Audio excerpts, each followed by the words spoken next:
Hello students, आज अपने start करने जा रहे हैं आवेशन की विधियां। इससे पहली वाली क्लास में अपनों ने क्या पढ़ा था कि आवेश क्या होता है और उसके प्रकार। आज अपने पढ़ेंगे आवेशन की विधियां। जो आवेशन की विधियां मतलब किसी भी वस्तु को चार्ज करने का तरीका या उसके मेथड, वो अपने पास तीन प्रकार से है। पहला घर्षण द्वारा आवेशन, दूसरा आएगा चालन द्वारा आवेशन, तीसरा आएगा प्रेरण द्वारा आवेशन।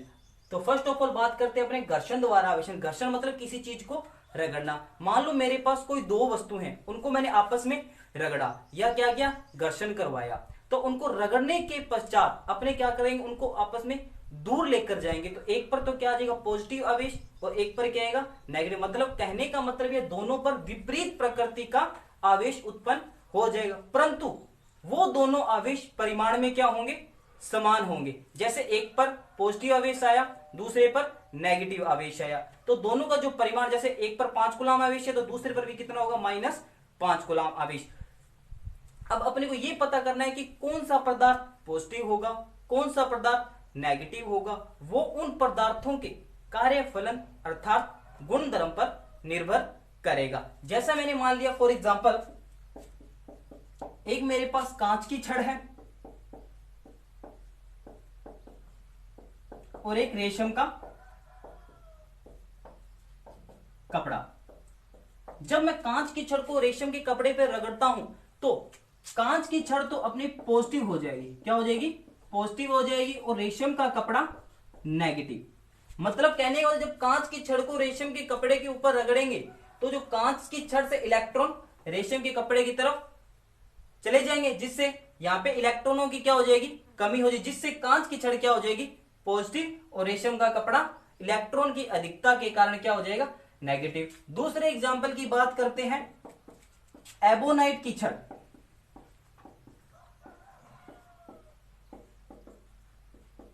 बिल्ली की खाल।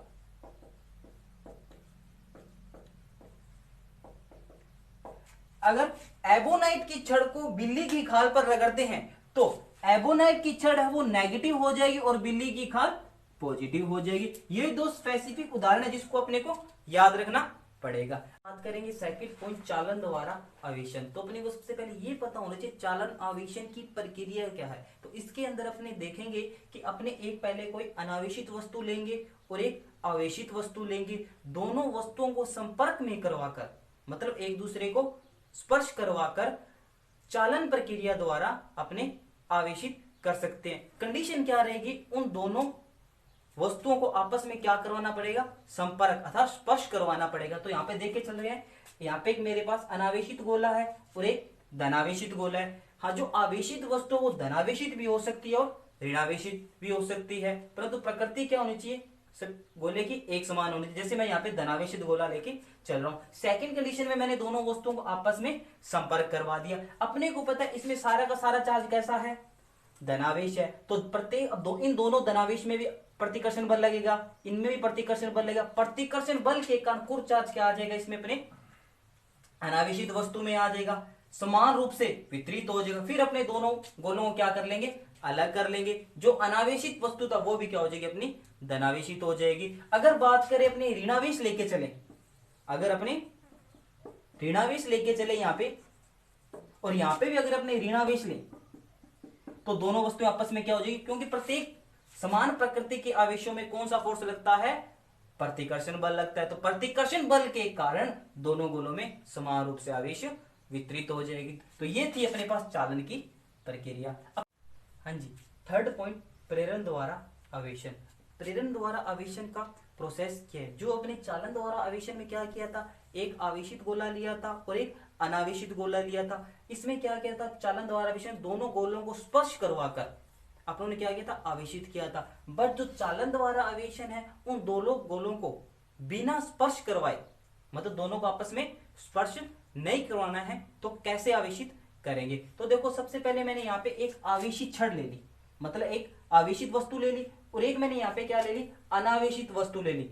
अनावेशित को अपने उदासीन बोल दे। उदासीन क्या चीज है, जिसपे धनायन और ऋणायन क्या हो, समान अवस्था में हो। तो मतलब देखो यहाँ पे अपनों ने बिल्कुल ही स्पर्श नहीं करवा रखा। जैसे मैं इस छड़ को इस अनावेशित गोले के पास लेके आऊंगा तो देखो इसमें धनायन और ऋणायन दोनों के समान रूप से धनायन होने के कारण जो इस पर प्लस आवेश होगा वो इस छड़ से क्या होगा, दूर भागेगा, मतलब इसकी दूर वाली सतह पर क्या आ जाएगा, धनायन। और ऋणायन क्या होगा, इस छड़ के पास आने का प्रयास करेगा, मतलब इस गोले के छड़ के पास क्या आ जाएगा, यहाँ पे ऋणायन आ जाएगा।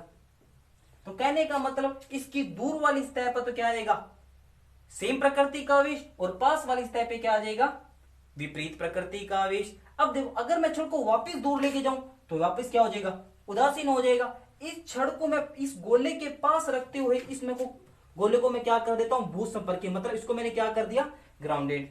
अब बात करते हैं ग्राउंडेड में धनावेशित गोला इसके भू संपर्कित हो जाएगा, तो अपने पास धनायन ही इसके ग्राउंड में क्यों गया, ये सोचने वाली बात है। क्योंकि अपने को पता है ये जो माइनस चार्ज है इस छड़ के साथ प्रबल आकर्षण बल द्वारा बंधित है, जबकि जो प्लस है इससे दूर होने के कारण ये दुर्बल रूप से बंधित है, कमजोर होने के कारण ये कहां चला गया, इसके भू संपर्कित भाग में। अब मैं क्या करूं, ग्राउंडेड और छड़ दोनों को मैंने क्या कर दिया, हटा दिया, तो इस गोले पर समान रूप से क्या वितरित हो जाता है, ऋणावेशित। तो ये हमारा गोला कैसे होगा, बिना स्पर्श करवाए आवेशित हो गया। अब ध्यान रखनी होगी एक बात और, अगर क्वेश्चन आ जाए कि प्रेरण द्वारा आवेशन से गोले को ऋणावेशित कीजिए, तो अपने को ध्यान रखना है अगर गोले को ऋणावेशित करना है तो कौन सी छड़ लेके चलेंगे, अपने धनावेशित छड़ लेके चलेंगे। या क्वेश्चन आ जाए प्रेरण द्वारा आवेशन की विधि से गोले को धनावेशित कीजिए, मतलब यहां पे क्या है, सारा सारा धनावेश है।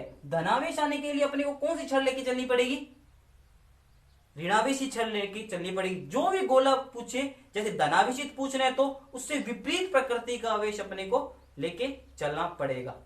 अब अपने इसी पे क्वेश्चन डिपेंड है, वो करके देखेंगे कैसे होगा। हाँ जी, अब अपने क्वेश्चन क्या एक गोले को प्रेरण द्वारा कौन सी विधि लेके चलनी है, अपने को प्रेरण द्वारा धनावेशित कर सकते हैं। अब अपने को देखना है कि कैसा आवेशित करना, अपने गोले को धनावेशित करना है। और मैंने अभी आपको बताया था कि जैसा गोला जो भी आवेशित करना चाहिए, धनावेशित करना हो, ऋणावेशित करना हो, तो उसकी विपरीत प्रकृति की अपने को आवेशित वस्तु लेके चलनी पड़ेगी। कैसा आवेशित करना है, धनावेशित करना है, तो अपने को छड़ कैसे लेके चलनी पड़ेगी, ऋणावेशित। तो देखो सबसे पहले मैंने यहाँ पे क्या ले लिया, अनावेशित गोला ले लिया, और वो क्या होता है, उदासीन। उदासीन है तो इस पर धनायन और ऋणायन क्या होंगे, समान रूप से वितरित होंगे। और मैंने क्या ले लिया, एक ऋणावेशित छड़। अब जैसे मैं इस ऋणावेशित छड़ को इस अनावेशित गोले के पास लेके जाऊंगा तो अपने को पता है इसमें प्लस और माइनस दोनों है। इस माइनस के कारण जो इस पर माइनस है अनावेशित गोल, वो इस छड़ से क्या होगा, दूर भागेगा, मतलब इस गोले के दूर वाली सतह पर क्या आ जाएगा अपने पास, ऋणायन प्रतिकर्षण बल के कारण। और जो इस पे धनायन है, जो इस गोले पर धनायन है, वो इस छड़ के पास आने का प्रयास करेगा, मतलब इसकी छड़ के पास क्या आ जाएगा, धनायन।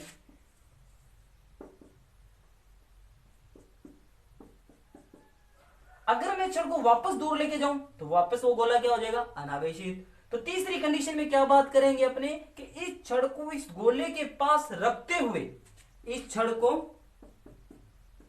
इस गोले के पास रखते हुए मैं इसको क्या कर दूंगा, भू संपर्कित कर दिया। अब इससे अपने को क्या पता चलेगा कि जो प्लस है इस छड़ के साथ तो क्या प्रबल आकर्षण बल द्वारा बंधित है, जबकि माइनस इससे दुर्बल प्रतिकर्षण बल के कारण बंधा। दुर्बल होने के कारण ये सारा का सारा माइनस चार्ज कहां चला जाएगा, अपना ग्राउंड में चला जाएगा। फिर अपने क्या करेंगे, माइनस इस ऋणावेशित छड़ और इस भू संपर्कित भाग को हटा देंगे, तो अपने पास जो गोला है वो कैसा रह जाएगा, धनावेशित। तो ये अपना क्या होगा, क्वेश्चन सोल्व हो गया। अगर वो ये बात कह देता कि क्या एक गोले को प्रेरण द्वारा ऋणावेशित कर सकते हैं, ऋणावेशित करेंगे तो यहाँ पे कैसी छड़ लेके चलनी पड़ेगी, धनावेशित लेके चलनी पड़ेगी। तो इसके पास वाली सतह पे तो क्या आ जाएगा, ऋणावेश आ जाएगा, और दूर वाली सतह पे क्या आ जाएगा, धनावेश आएगा। और फिर अपने इसको क्या कर देंगे, भू संपर्कित कर देंगे, जिससे जो पॉजिटिव चार्ज होगा वो तो क्या चला जाएगा, अपना ग्राउंडेड हो जाएगा, मतलब पृथ्वी में चला जाएगा, और जो ऋणावेश होगा वो उस पर समान रूप से वितरित हो जाएगा। फिर अपने छड़ को और भू संपर्कित भाग को क्या कर देंगे, अलग कर देंगे। Thank you. ये था अपना टॉपिक आवेशन की विधियां। Thank you.